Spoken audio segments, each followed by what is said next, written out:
atrás, jugada de lujo, atención que le queda, la pelota Mauro Gómez, la queda.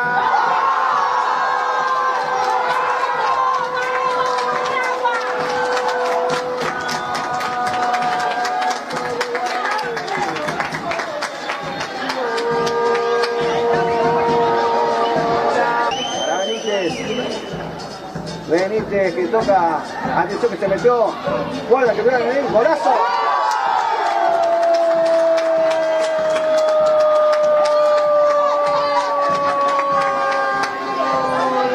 De Guaraní, Kylian Barrios.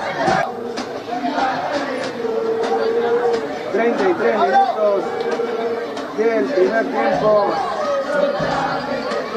2-0 gana Guaraní con goles de Maqueda y de Jan Barrios. Tiro libre para Guaraní. Pase atrás, jugada preparada.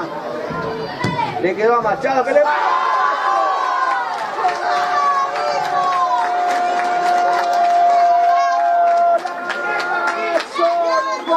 Machado, derechazo tremendo de afuera del área, le acabó en el de la franja por la izquierda para Toledo.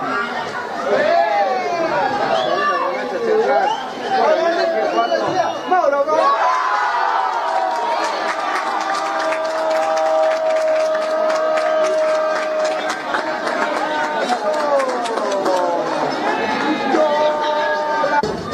Torneo provincial con el ascenso al próximo Pilar A. Guaraní que se viene preparando para ganar todo lo que juega. Su objetivo principal es ganar todo lo que juega.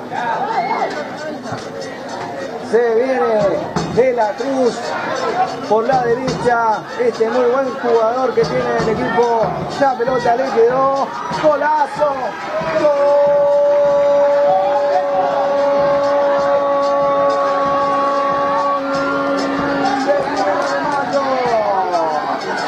El número 10 para la cobertura de Jan Barrios que corre allá contra Ledesma, contra el borde izquierdo.